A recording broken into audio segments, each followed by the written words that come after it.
Hi friends. So మరి మనం ఆధ్యాత్మిక సంబంధించిన వీడియోస్ అయితే చేసుకుంటూ ఉన్నాం కదా. మరి ఈరోజు మీ అందరి కోసం కూడా మరి శ్రావణ మాసంలో మహాలక్ష్మీదేవికి సంబంధించినటువంటి గొప్ప వ్రతం, మరి ప్రతి ఒక్క ఇంట్లో ప్రతి ఒక్క ఆడపిల్ల అలాగే ఆడపడుచు కానీ అలాగే ప్రతి ఒక్క స్త్రీ కూడా మరి తప్పకుండా ఆచరించేటువంటి వ్రతం వరలక్ష్మి వ్రతం అనమాట.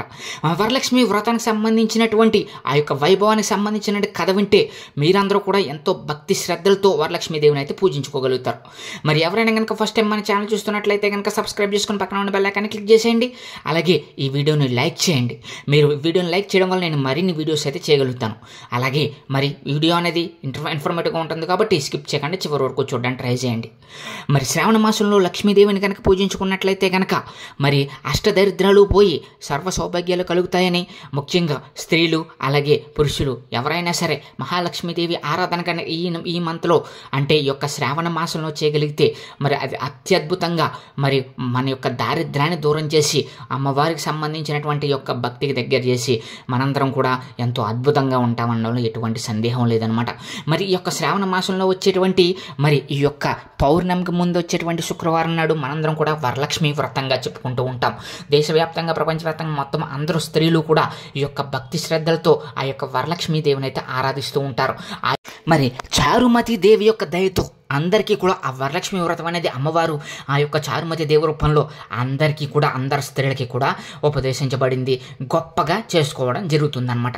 మరి అసలు చారుమతి దేవి ఎవరు, ఆ యొక్క వరలక్ష్మి వ్రతాల వెనకాల ఉన్నటువంటి కథా మహత్యం ఏంటి అనేది ఇప్పుడు మనం తెలిసేసుకుందాం.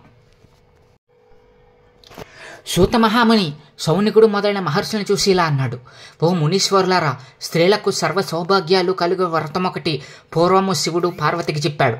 దాన్ని మీకు చెప్తాను వినండి. ఒకరోజు కైలాస పర్వతమున శివుడు తన సింహాసనం మీద కూర్చుని ఉండగా పార్వతీదేవి ఆయనను సమీపించి, దేవా, లోకంలో స్త్రీలు ఏ వ్రతం చేస్తే సర్వ సౌభాగ్యాలు కలిగి పుత్ర పౌత్రాదులను కలిగి సుఖ సంతోషాలతో ఉంటారో అటువంటి వ్రతం ఏదో సెలవియండి అని అడగగా పరమేశ్వరుడు ఇలా చెప్పాడు: ఓ దేవి, స్త్రీలకు పుత్ర పౌత్రాది సంపదలు ఇచ్చేటువంటి వ్రతం ఒకటి ఉంది. దాని పేరు వరలక్ష్మి వ్రతం అని అంటారు. ఆ వ్రతమును శ్రావణ మాసంలో శుక్లపక్ష పూర్ణిమకు ముందుగా వచ్చే శుక్రవారం రోజు చేయవలెను. పార్వతీదేవి, నాదా, ఆ వరలక్ష్మి వ్రతం ఎలా చేయాలి, ఏ దేవతను పూజించాలి, ఏ విధంగా చేయాలి, దీని వలన ఎవరు ఎంతవరకు కూడా మరి ఆ యొక్క వ్రతాన్ని చేసుకోగలరు అన్ని వివరాలన్నీ కూడా చెప్పమని ప్రార్థించింది.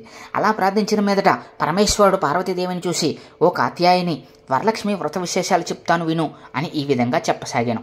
పూర్వం మగధ దేశమున కుండిగ్రామనే ఒక పట్టణం ఉండేది. ఆ పట్టణం నిండా బంగారు ప్రాకారములు, బంగారు గోడలు గల ఇల్లు ఉన్నాయి. అందులో చారుమతి అనేటువంటి ఒక బ్రాహ్మణ స్త్రీ కూడా ఉన్నది. ఆమె పతియే ప్రత్యక్ష దైవముగా భావించి తెల్లవారుజామునే లేచి స్నానం చేసి పతిదేవునితో పువ్వులతో కొలిచి ఆ తర్వాత అత్తమామలకు అవసరమైనటువంటి అనేక సేవలు చేసి ఇంటి పనులని ఓర్పుతో నేర్పుతో చేసుకుంటూ ఉండేది. అందరితో ప్రియంగా మితంగా మాట్లాడుతూ ఉండేది. గయ్యాలిగా కాకుండా ఇంత అనువుగా ఉన్నటువంటి ఆ మహాదేవి పతివ్రతను చూసి మహాలక్ష్మికి ఆమె మీద అనుగ్రహం కలిగింది. ఒకరోజు ఆ మహా ఇల్లాలకి కలలో ప్రత్యక్షమైనటువంటి ఆ మహాలక్ష్మీదేవి ఇలా చెప్పింది: ఓ చారుమతి, నేను వరలక్ష్మీదేవిని. నీ నడవడిక చూసి నాకు నీ మీద అనుగ్రహం కలిగింది. నీకు ప్రత్యక్షమయ్యాను. శ్రావణ మాసంలో శుక్లపక్ష పూర్ణిమకు ముందుగా వచ్చేటువంటి శుక్రవారం రోజున నువ్వు నన్ను పూజించినట్లయితే నీ కోరిక నెరవేరి నీకు వరములు ఇస్తాను అని అమ్మవారు ప్రత్యక్షమై చెప్పడం జరిగింది.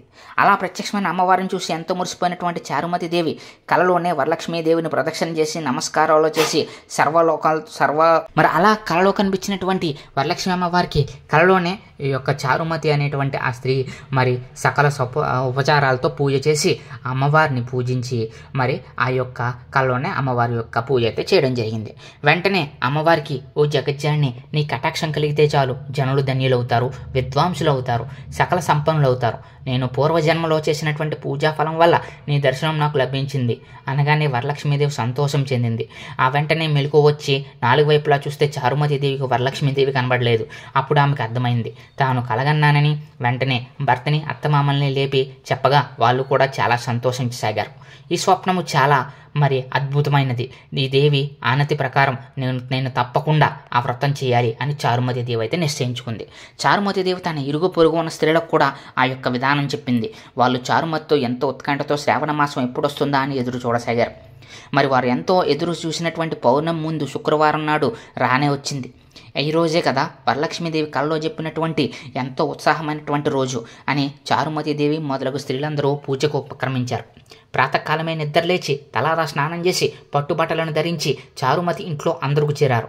అక్కడ ఒక ప్రదేశంలో గోమయంతో అలిగారు. ఒక మంటపం ఏర్పాటు చేశారు. దాని మీద ఒక ఆసనం వేశారు.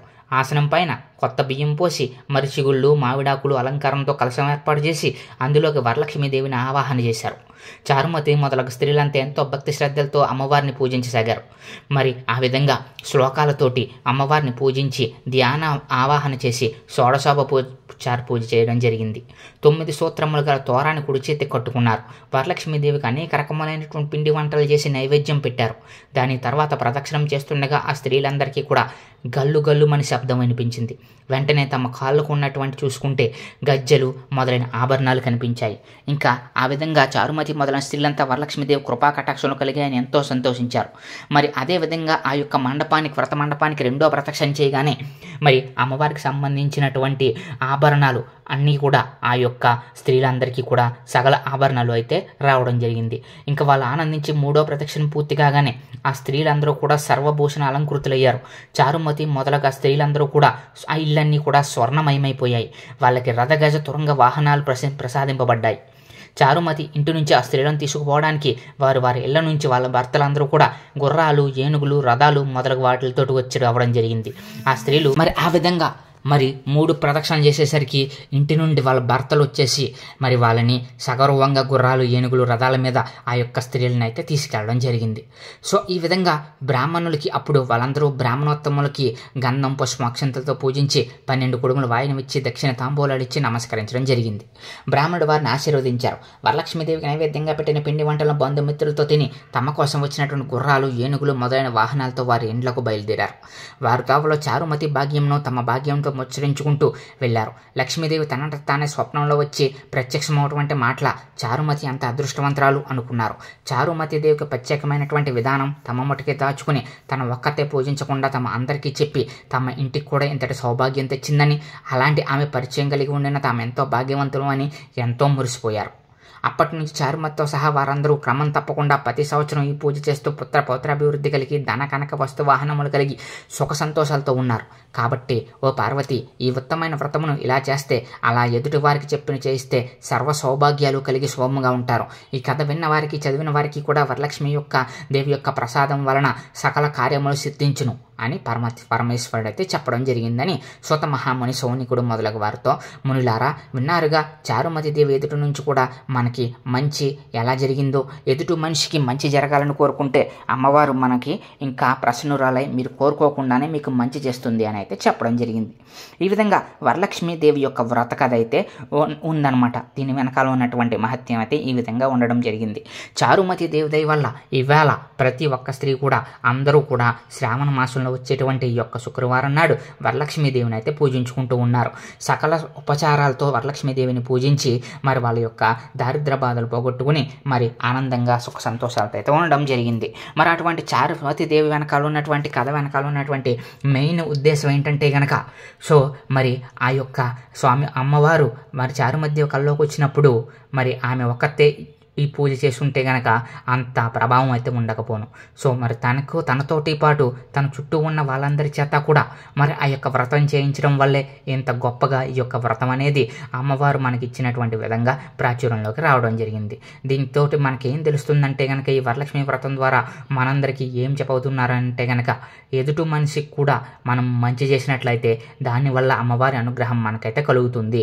ఎదుటివారికి మనందరికి మన పనే కాకుండా ఎదుటివారి గురించి కూడా ఆలోచించి ఎదుటివారికి కూడా మంచి చేస్తే కనుక మనకి జీవితంలో అమ్మవారి అనుగ్రహం కలుగుతుందని, మనం సుఖ సంతోషాలతో ఉంటామని ఈ యొక్క కథ యొక్క ఉద్దేశం అనమాట. ఈ విధంగా మరి వరలక్ష్మీదేవి యొక్క వ్రత కథ గురించి తెలుసుకున్నారు కదా ఫ్రెండ్స్. సో మరి మీరందరూ కూడా మరి ఆ యొక్క వరలక్ష్మి వ్రతం రోజున మరి అమ్మవారిని పూజించుకొని సకలోపాచారాలతో అమ్మవారిని పూజ చేసి మరి మీరందరూ కూడా మరి ఆ యొక్క సర్వసుఖాలతో వర్ధిల్లాలని చెప్పేసి మేమైతే కోరుకుంటూ ఉన్నాం. వరలక్ష్మీదేవిని కనుక ఆరాధించుకుంటూ ఉంటే కనుక మనలో ఉన్నటువంటి దారిద్ర బాధలు పోయి, అలాగే మనలో ఉన్నటువంటి బాధలు అన్నీ తొలగి సుఖ సంతోషాలతో ఆయుధ ఆరోగ్యాలతో అయితే ఉండడం జరుగుతుంది. ఈ యొక్క శ్రావణ మాసం అనేది అమ్మవారికి ఎంతో ప్రత్యేకమైన వారంగాను అలాగే ఈ యొక్క మాసంగాను చెప్తూ ఉంటారనమాట. అందుకే ఈ యొక్క మాసంలో కనుక అమ్మవారిని అలాగే వెంకటేశ్వర స్వామి వారిని పరమేశ్వరుని కనుక పూజించుకుంటూ ఉంటే కనుక మనకి మంచి జరుగుతుందని శాస్త్రాలు అయితే చెప్తూ ఉన్నాయి. మరి ఇది ఫ్రెండ్స్ ఈరోజు మన వీడియో. ఈ వీడియో కనుక మీకు నచ్చినట్లయితే కనుక మా ఛానల్ సబ్స్క్రైబ్ చేసుకుని పక్కన బెల్ ఐకాన్ని క్లిక్ చేసి మరి మా ఛానల్కి సపోర్ట్ చేస్తారని మనస్ఫూర్తిగా అయితే కోరుకుంటున్నాను. Thank you friends, thank you so much.